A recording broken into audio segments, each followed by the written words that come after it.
Hello everyone, welcome to learners academy. ఈ వీడియోలో physics సంబంధించినటువంటి వన్ మోర్ ఇంపార్టెంట్ టాపిక్ చూద్దాం. సో ప్రీవియస్గా ఒక వీడియోలో మీకు ఫిజిక్స్ సంబంధించినటువంటి యూనిట్స్ సో నెక్స్ట్ వాటి యొక్క ప్రమాణాలు అలాంటివన్నీ కూడా డిస్కస్ చేయడం జరిగింది. ఆ వీడియో ఎవరైతే చూడలేదో అది ఒకసారి లింక్ డిస్క్రిప్షన్లో ఇస్తాను, ఒకసారి చూడండి. నా కమింగ్ టు దిస్ టాపిక్, ఇక్కడ మనకి ఇదేంటంటే సో డిస్టెన్స్ బేసిక్ డెఫినేషన్స్ అండి, కొన్ని మనకు కంపల్సరీ తెలిసి ఉండాలి. సో ఫస్ట్ ఏంటంటే డిస్టెన్స్. సో డిస్టెన్స్ అంటే ఏంటి?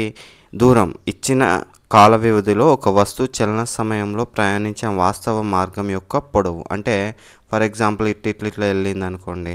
సో ఇక్కడ స్టార్ట్ అయ్యి ఇలా వెళ్ళాడు కదా ఈ కర్వ్ వెంబడి. సో ఇదంతా కూడా మనం ఏమంటామంటే డిస్టెన్స్ అంటాం దీన్ని. మెజర్ చేసి. నెక్స్ట్ స్థానభ్రంశం, డిస్ప్లేస్మెంట్. అంటే ఇది ఇచ్చిన కాల వ్యవధిలో ఒక నిర్దిష్ట దిశలో వస్తువు యొక్క స్థానంలో మార్పు. అంటే ఇప్పుడు ఫస్ట్ స్టార్ట్ పాయింట్ ఏ దగ్గర ఉంది కదా అండి. సో నెక్స్ట్ మనకేమైంది, బి దగ్గరికి వచ్చేసింది. సో ఇది ఏదైతే ఉందో ఈ షార్టెస్ట్ ఇది ఉంది చూడండి. సో ఈ గ్రీన్ కలర్ది, దీన్ని మనం డిస్ప్లేస్మెంట్ అంటాం. అంటే ఏ దగ్గర ఉంది, బి దగ్గరికి వచ్చింది అంతే. సో దీన్నే డిస్ప్లేస్మెంట్ అంటాం. డిస్టెన్స్ అంటేనేమో ఈ రెడ్ కలర్ది ఇట్లా ఇలా ఇలా ఈ కర్వ్ వెంబడి ఏదైతే ఇష్టం వచ్చినట్టు వెళ్ళిందో అదంతా కూడా మనకు డిస్టెన్స్ అంటాం. సో నెక్స్ట్ దీనికి డిస్టెన్స్కి మనకు ఆల్రెడీ యూనిట్స్ తెలుసు, కిలోమీటర్స్, మీటర్స్, అవన్నీ కూడా మనకి డిస్టెన్స్ అయినా డిస్ప్లేస్మెంట్ అయినా యూనిట్స్ అయితే మాత్రం సేమ్ అండి. నెక్స్ట్ కమింగ్ టు ద వేగం, స్పీడ్. అంటే ఒక యూనిట్ కాల వ్యవధిలో కదిలే వస్తువు ప్రయాణించిన దూరం. అంటే ఒక ఈ వేగం అంటే ఏంటిది? దూరం. Distance by time. Distance by time. Distance by time అంటే ఇది ఫస్ట్ది బై టైం చేశారనుకోండి. సో ఏమొస్తుంది మనకు? వేగం వస్తుంది. So next displacement by time అయితే మనకు వెలాసిటీ వస్తుందండి. డిస్ప్లేస్మెంట్ బై వెలాసిటీ అయితే మనకు వేగం వస్తుంది. నెక్స్ట్ ఇది వెలాసిటీ, ఇది స్పీడ్. మనకి ఇక్కడ తెలుగులో మాత్రం రెండు సేమ్ ఒకే పదం వాడతాం, కాకపోతే ఇంగ్లీష్లో మాత్రం డిఫరెన్స్ వస్తుందండి. అందుకే మనకి కొన్ని బేసిక్ డెఫినేషన్స్ కంపల్సరీ మనం ఇంగ్లీష్లో గుర్తుంచుకోవాలి. అట్లీస్ట్ ఆ వర్డ్స్ అనేటివి మనం గుర్తుంచుకోవాలి, డెఫినేషన్స్ అవసరం లేదు. Next acceleration. యాక్సిలరేషన్ అంటే ఏంటండి? సో ఇక్కడ మనకి displacement. So velocity, the change in velocity. ఏదైతే మనం కొంత వేగం వెలాసిటీ అనేది ఉంటుంది కదా, సో అందులో వచ్చే మార్పుని, వెలాసిటీలో వచ్చిన మార్పునే మనం ఏమంటాం? యాక్సిలరేషన్. మనం ఏతో రిప్రజెంట్ చేస్తాం. నెక్స్ట్ చలన సమీకరణాలు, ఈక్వేషన్ ఆఫ్ మోషన్. సో మనకి ఇక్కడ మూడు చలన సమీకరణాలు ఉంటాయి. సో ఇవి డైరెక్ట్ అడిగే ఛాన్సెస్ ఉంటాయండి. ఫస్ట్ వన్ ఏంటి? v = u + at. అంటే ఇక్కడ v అంటే ఏంటి? ఫైనల్ వేగం. నెక్స్ట్ యూ అంటే స్టార్టింగ్లో ఉన్న వేగం, ఇనిషియల్ వేగం. సో ఏ అంటే యాక్సిలరేషన్, టీ ఫర్ టైం అండి. So s = ut + ½ at². Next v² = u² + 2as. s అంటే అగైన్ మనకి ఇక్కడ ఏమొస్తుంది అంటే డిస్ప్లేస్మెంట్ వస్తుందండి. నెక్స్ట్ తర్వాత ఇంకోటి ఏంటి మనకి? న్యూటన్ యొక్క చలన నియమాలు, న్యూటన్స్ లాస్. మనకు టోటల్ తెలుసు కదా అండి. సో ఎన్ని న్యూటన్ లాస్ ఉన్నాయో? సో టోటల్ 3 లాస్ ఉన్నాయి. సో అందులో ఒకటి ఫస్ట్ ఏంటి? మొదటి నియమం, బాహ్యశక్తి ఏది పనిచేయనంత వరకు వస్తువు తను ప్రారంభ నిశ్చల స్థితి లేదా చలన స్థితిలోనే కొనసాగుతుంది. అంటే మనం ఎక్స్టర్నల్గా మనం ఏది అప్లై చేయనంత వరకు అది అలానే ఉంటుంది. అంటే కాన్స్టెంట్గా కదలకుండా ఉండేది కదలకుండానే ఉంటుంది, ఇట్లా ట్రావెల్ చేస్తూనే ఉంటుంది. సో కదలకుండా ఉండేది, కాన్స్టెంట్ పొజిషన్లో ఉన్నది ఎప్పుడు కదులుతుంది? మనం ఫోర్స్ అప్లై చేసినప్పుడే బయట నుండి. సో ఈ కదిలేది ఎప్పుడు ఆగిపోతుంది? మళ్ళీ అది కూడా మనం బాహ్య force, so external force apply చేసినప్పుడే అది ఆగిపోతుంది. అంటే ఇక్కడ ఏదైనా కానీ దాని అలానే ఏదైనా వస్తువు అలానే కంటిన్యూస్గా ఉంటుంది. ఎంతవరకు? ఎక్స్టర్నల్గా ఏది పని చేయనంత వరకు. ఏదైనా ఎక్స్టర్నల్గా ఏదైనా ఫోర్స్ పనిచేసింది అనుకోండి, అప్పుడు దానిలో మార్పు వస్తుందంట. దాన్నే మనము దీనికి పేర్లు ఉన్నాయండి. ఫస్ట్ లాకి, న్యూటన్ ఫస్ట్ లాకి మరో పేరు కూడా ఏంటిది? గెలీలియో నియమం. సో ఇది అడుగుతాడు. సో నెక్స్ట్ జడత్వ నియమం. జడత్వం అంటే ఏంటి? Inertia. So law of inertia or Galileo నియమం, జడత్వ నియమం అని కూడా అనొచ్చు. ఓకే, నెక్స్ట్ దీని అనువర్తనాలు అంటే దీని అప్లికేషన్స్ ఒకసారి చూద్దాం. అంటే బస్సు అకస్మాత్తుగా కదిలినప్పుడు మనం ఏం చేస్తాం, లోపల ఉన్న వ్యక్తి వెనుకకు పడిపోతాడు. అంటే మనం ఫస్ట్ ఆగి ఉంటాం కదా అండి ఇట్లా. సో బస్సు సడన్గా మూవ్ అయింది అనుకో మనం వెనుక పడిపోతాం. అదే బస్సు పోతూ పోతూ సడన్గా బ్రేక్ వేసాడు, బస్సు ఆగుతుంది, మనం ముందుకు పడిపోతాం. సో ఇది కూడా న్యూటన్స్ ఫస్ట్ లా అప్లికేషన్ వల్లనే జరుగుతుంది. ఓకే, నెక్స్ట్ మనం ఒక చెట్టును జోరుగా కుదుపగా దాని పండ్లు ఆకులు రాలి పడతాయి. అంటే మనం ఏంటి, మనం ఇట్లా ట్రీని షేక్ చేసినప్పుడు మనకు అవి పండ్లు అనేటివి రాలి పడతాయి. అది కూడా దేనివల్ల అంటే Newton's first law or Galileo నియమం, జడత్వ నియమం, law of inertia. Okay, next second నియమం. సో న్యూటన్ సెకండ్ నియమం ఏం చెప్తుందండి, సో ఒక వస్తువుపై పనిచేసే బలం ఆ వస్తువు యొక్క ద్రవ్యరాశి మరియు దానిపై ఉత్పత్తి అయ్యే త్వరణం యొక్క లబ్ధానికి నేరుగా అనులోమానుపాతంలో ఉంటుంది. అంటే F=ma అంటున్నాడు. అంటే ఎఫ్ అంటే ఏంటి, బలం, ఎం అంటే మాస్ దాని యొక్క ద్రవ్యరాశి, A for acceleration. Okay, so ఇది మనకి న్యూటన్ సెకండ్ లా. అంటే F is directly proportional to A. అంటే నువ్వు ఎక్కువ ఎంత ఫోర్స్ అప్లై చేస్తే అంత ఫాస్ట్గా మూవ్ అవుతుంది అన్నట్టు ఆ వస్తువు అనేది.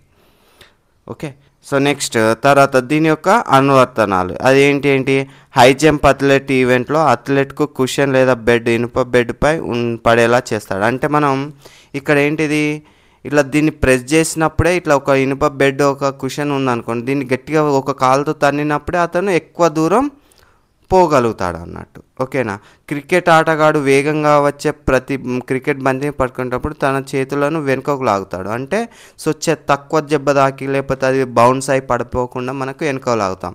సో ఇది కూడా ఏంటి, న్యూటన్ సెకండ్ లా అప్లికేషన్ అండి. ఓకేనా, సో నెక్స్ట్ తర్వాత ఇంకోటి ఏంటి, మూడవ నియమం ఏంటిది, ప్రతి చర్యకు, ఇది చాలా అందరికీ తెలిసే ఉంటుంది. సో ప్రతి చర్యకు సమానమైన వ్యతిరేక దిశలో ప్రతి చర్య ఉంటుంది. అంటే మనం ఒక సైడ్ వర్క్ చేస్తే ఆటోమేటిక్గా ఇంకో సైడ్ ఇంకోటి ప్రతిచర్య అనేది జరుగుతూ ఉంటుంది అన్నట్టు. సో ఇదేంటిది, అప్లికేషన్స్. ఇక్కడ మనకి నియమాలు ఎంత ఇంపార్టెంటో అప్లికేషన్స్ కూడా, ప్రతి దాని అప్లికేషన్ కూడా అడుగుతాడండి. సో ఇందులో ఒకటి స్టేట్మెంట్ ఇచ్చి ఇది ఏ లా ప్రకారం ఇది పాసిబుల్ అవుతుంది అని కూడా అడుగుతుంటాడు. ఓకేనా, సో కాబట్టి మనం లాస్ని గుర్తుంచుకోవాలి, అప్లికేషన్స్ కూడా గుర్తుంచుకోవాల్సి వస్తుంది. సో ఏంటంటే నడుస్తున్నప్పుడు ఒక వ్యక్తి పాదాలపై నేలను వెనుక దిశలో నెడదా, అంటే మనం నేలని ఇట్లా వెనుక కంటే మనం ముందుకు కదులుతాం. ఓకేనా, అదే నెక్స్ట్ ఈతగాడు నీటిని వెనక్కు నెట్టడం వల్ల అతను ఏం చేస్తాడు, అతని బాడీ అనేది ముందుకు కదులుతుంది. ఓకేనా, ఇది కూడా ప్రతిచర్య దాన్ని. ఇసుక మీద నడవడం కష్టం, ఎందుకంటే వెనుక నెప్పినప్పుడు ఇసుక అనేది పోతుంది, వెనుక పోతుంది, కాబట్టి మనం ముందుకనే తక్కువ వెళ్ళిపోతాం అన్నట్టు. సో ఇది మనకేంటిది న్యూటన్స్ థర్డ్ లా అప్లికేషన్స్ అండి. ఓకేనా, నెక్స్ట్ తర్వాత ఇంకొకటి ఏముంది, జడత్వం. సో ఒక వస్తువు తన నిశ్చల స్థితిని లేదా సరళరేఖ వెంబడి ఏకరీతి చలన స్థితిని మార్చుకోవడానికి కలిగే ఇష్టపోవడం. అంటే ఇప్పుడు మనం ఇలా ఉంది, ఇలా ఒక వస్తువుని పెట్టానండి, అది మారుతుందా, దాని వస్తువు అది మారదు.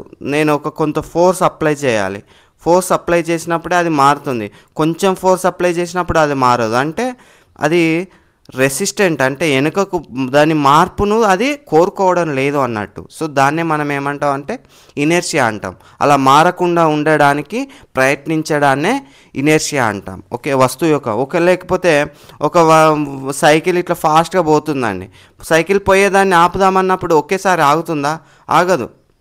ఓకేనా, కొంచెం బలం యూజ్ చేస్తే ఆగదు, దానికి కావాల్సినంత బలం అప్లై చేసినప్పుడే ఆగిపోతుంది. అంటే అలా ఆగకుండా ఉండడానికి, పోయే సైకిల్ అట్లనే పోయేది, ఆగకుండా ఉండడానికి ట్రై చేస్తే కానీ పోవడానికి ట్రై చేస్తే చూడండి, దాన్నే మనం ఏమంటామంటే ఇనర్షియా అంటాం.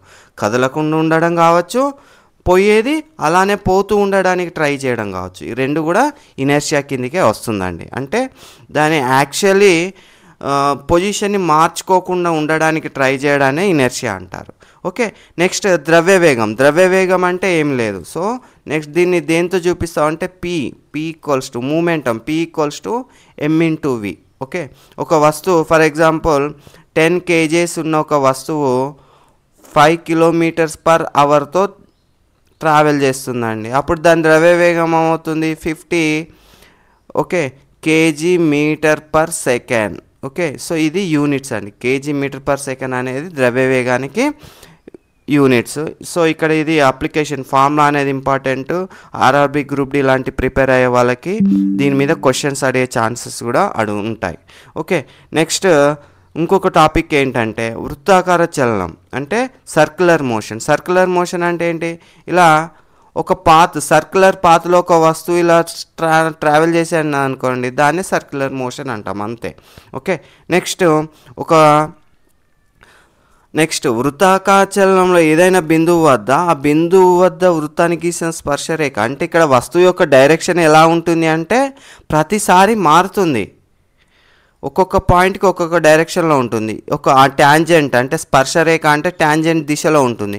ఈ పాయింట్ దగ్గర ఇక్కడ ఉంటుంది దాని డైరెక్షన్, ఈ పాయింట్ దగ్గర ఇక్కడ ఉంటుంది, అట్లా దాని డైరెక్షన్. ఓకే, సర్క్యులర్ మోషన్లో ఆబ్జెక్ట్ యొక్క డైరెక్షన్ దాని ట్యాంజెంట్ ఆ పాయింట్ దగ్గర ఉండే ట్యాంజెంట్ డైరెక్షన్లో ఉంటుందండి. ఓకేనా? సో నెక్స్ట్ తర్వాత ఒక వృత్తం పరిధి వెంబడి కదిలే వస్తువు ఆ వృత్తం వద్ద ఏర్పడిన కోణాన్ని ఆ వస్తువు యొక్క కోణీయ స్థానభ్రంశం అంటాం. అంటే ఇప్పుడు ఇలా ఉంది, ఇది సెంటర్ అండి. సో ఇక్కడ ఒక వస్తువు ఉన్నది, సో ఇది ఇనిషియల్ స్టేజ్. సో ఇలా ట్రావెల్ చేసి అదొక ఇట్లా ఇక్కడికి వెళ్ళిపోయింది అంటే ఇక్కడ ఎంతో కొంత యాంగిల్ చేసింది కదా సెంటర్ దగ్గర. ఆ యాంగిల్ని మనం ఏమంటామంటే యాంగులర్ డిస్ప్లేస్మెంట్ అంటాం. ఓకే, కోణీయ స్థానభ్రంశం అంటాం.